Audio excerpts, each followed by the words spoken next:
of the program for today.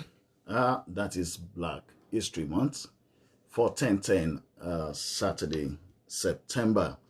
And this is very important because it also touches on what I've mentioned before and the idea behind the usage of the term black. I think it was explained, so I think it's quite very important for us to also bring that out for other people that might have something similar to the view that I have, as a person when it comes to the usage of that word black. Right, so we have Korea. We've spoken about the US, we've spoken about the UK wide, and now we are now talking about Scotland. When we talk about Scotland, especially issues in Scotland that has to deal with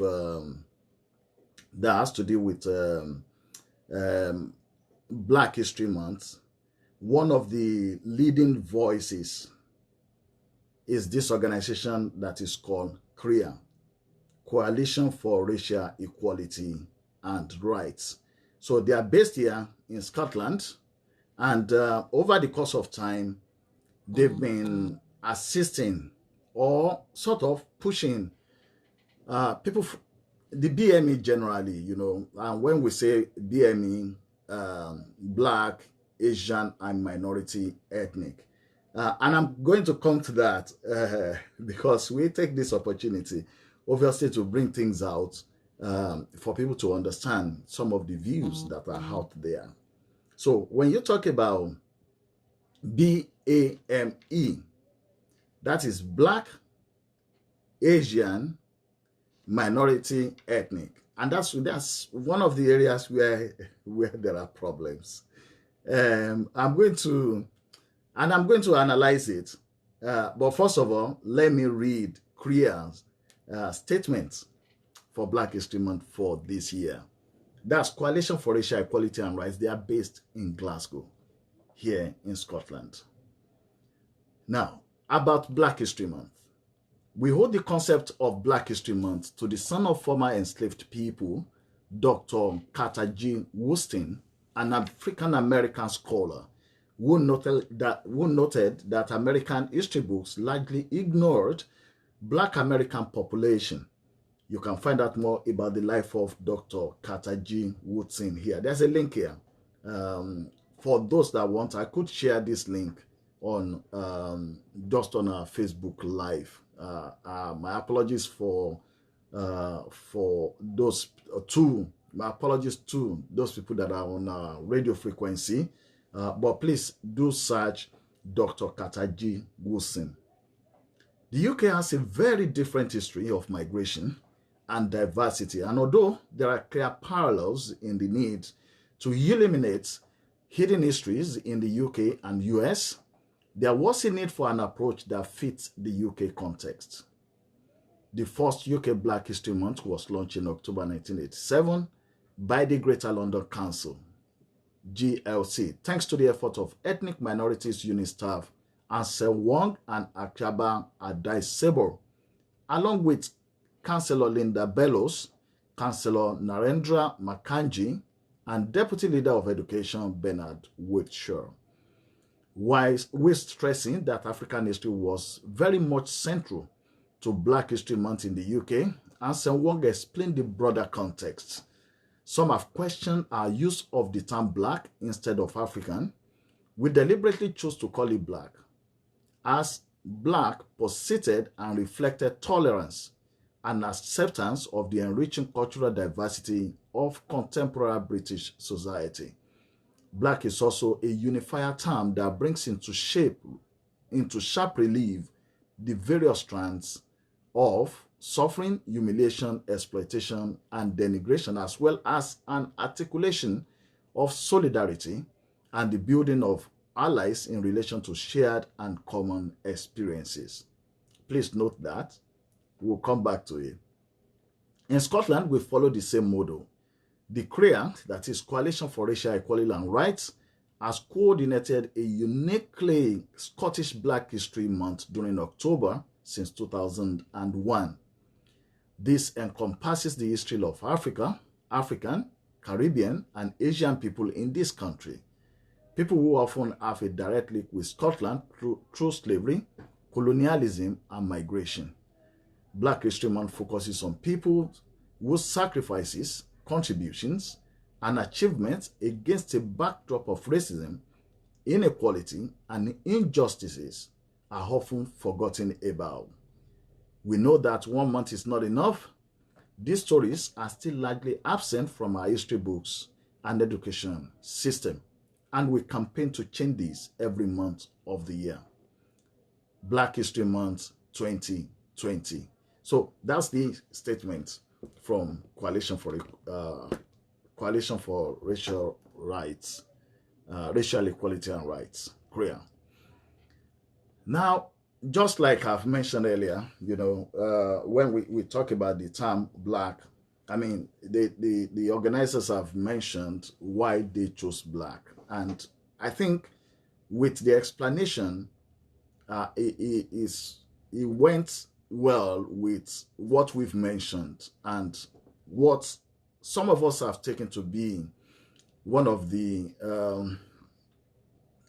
I don't want to call it problem, one of the challenges of the Black History Month. Because when you talk about Black History Month, like she's mentioned, is sort of connected to slavery. And that, to an extent, if we're talking about slaves, people that were enslaved and then they were freed and then they live in this country and they contributed, if it is limited to that, that's fine. But when it comes to talking about the culture of those people, you start talking about their heritage, then it doesn't fit in. I hope that they will be able to take further discussion. I believe there are still discussion around this, and it was quite great that the organizers were able to put their views forward as well, to say that, okay, this was what we thought or what we were thinking when we decided to choose that that tag, which is black. Secondly, just like the organizer mentioned, that when you talk about black, it's not just only African. It encompasses the Asians and the other ethnic communities also that were affected by Britain's colonialism and of course slavery by the West, which also included Britain. But the challenge with that also is that, you see, when they use the BME, I mean, where it doesn't fit, I mean, maybe they've not looked at it this way, but where it doesn't fit is that when they use BAME, you can identify the Asians in BAME. So you have the Asians, BAME, Black, Asian, minority ethnic. So you obviously can't say that you've included Asians in the black. So that means you basically went on to separate them. And I believe that those people that are still claiming that, no, it shouldn't be black, that it should be African, so that if we say African, even when we talk about, let's talk about it, there have been some researches, and we've got, I've forgotten the name of the professor, I think he's based in the United States, and he said his finding is that virtually everybody is from Africa. So, so I, as a person, and this is my view, and I'm sure everybody has their own views as well, I don't think that Black History Month ably, because if Black History Month wants to celebrate diversity, it wants to say people talk and celebrate people's history, right down to their culture and their heritage, then there has to be, black doesn't mean anything.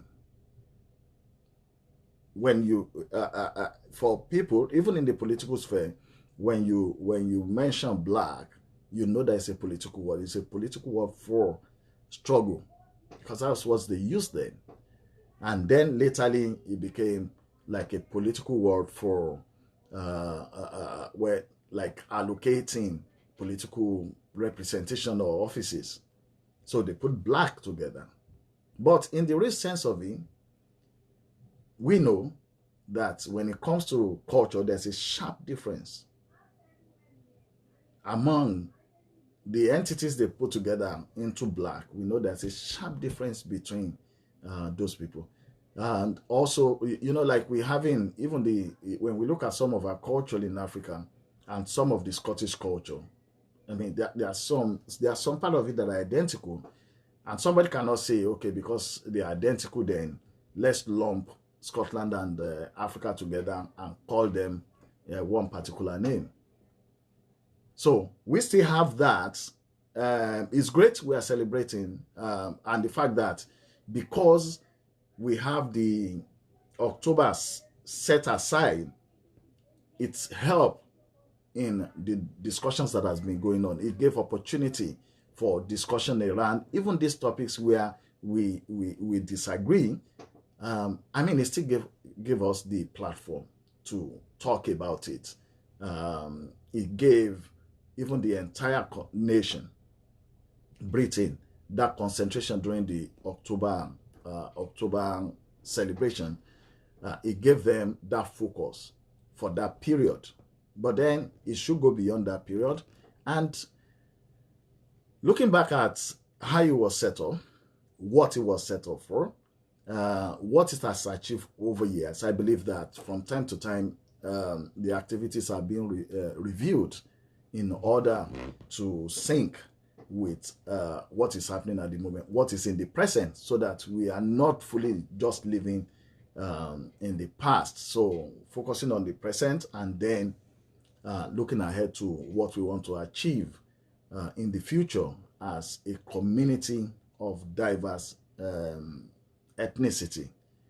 So I think we just have about a few minutes to go. I'm happy to receive our opinions, our views about this. I mean, it would be great because what we use the platform for also is to let people hear their views about, ongoing national and international topics. So if you want to send anything to me, just send it straight to Africa Live. That is together, you write it together, whether uppercase or lowercase, doesn't really matter. Africa Live. The live is Live, Africa Live at oursfm.co.uk. We'll continue to talk about it. Next week, I'm hoping to bring us something that is also very interesting. And many thanks to those people that have contacted us. People do send resources to us. We have people that wants to get involved, in discussing some of these issues and co. Although there are times we can't take everybody because of the time that is limited, and also we have like time that we can allocate. So we might have someone that is quite interested in getting involved, but their schedule doesn't fit into our timing. We run from 10 to 12. That's for the month of October. After the month of October, I'll go back to my 1 hour program, which is from 10 to 11. So please do send anything that you have to us that you might want us to talk about. And I know I'm very sure that we are progressing even as a society. I've mentioned about the Renfrewshire. The Renfrewshire Council, there are programs that are on. The other day, we have, this is Regine Bews from the School of African Culture. She spoke to us about our project with Renfrewshire Council. I heard that was meant to be on STV. Was it yesterday? But then I think it's been moved to next Friday. But then we keep you updated as we get that. Also, if you go to the CREAR website, that's CRER, CREAR, Coalition for Racial Equality and Rights, they've got a whole lot of programs. In fact, every year, CREAR produces the brochure for the Black History Month. So they've got like a whole lot of activities going on everywhere. So you might want to check their website. And I think on that note, I will be signing out for this particular one. I'll be signing out. But let's try to get one of our beautiful African music for our time. I mean, we've always have some nice one here, but then I'm just thinking that maybe we get something that is more traditional. You know, I like playing those traditional ones that have the energetic percussion, the drums, the flutes, and co. I like to play it at times more than some of the regular ones. And before I forget, yeah, I almost forgot that. About a few weeks ago, we brought in Chief Chebe. I'm trying to look for that message because I received the message from the group. Let's get it. Let's get it out here. Okay. That is this message from the African Balafon Orchestra, GABO. One of their members, their leader, was here a few weeks ago when they released, I think, about 2 singles from the album. They've now told us that October 9th, which was yesterday, that the whole album has now been released, and it's called Jungle Fever.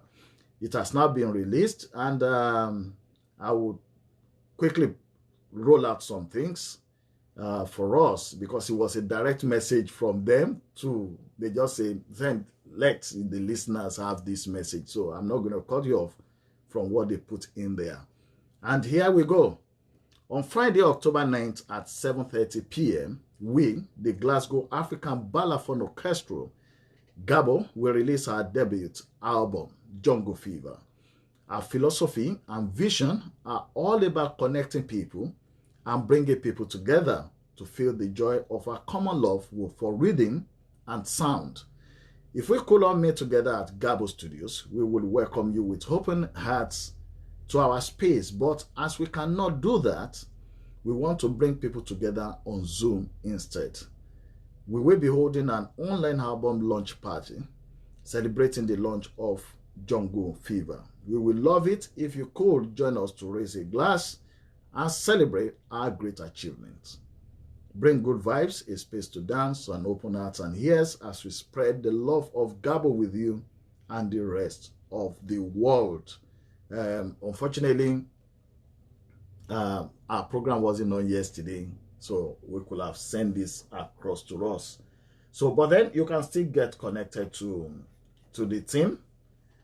Please check them online, either on Facebook. Just look for Glasgow African Balafon Orchestra, Gabo. You will get them there, and then you could follow their programs. You could also ask them to do some sessions for you. I'm sure they will be happy to do that. And I'll just play the piece they sent across to us right on here.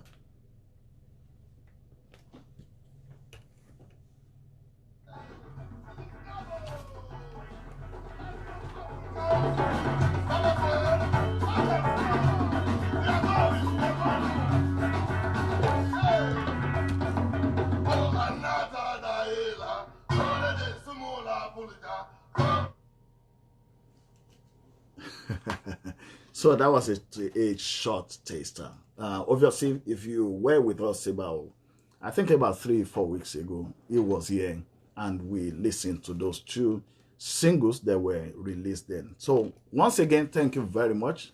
And that is us coming to the end of the program. Remember, there are programs going on here 24/7, so don't miss any.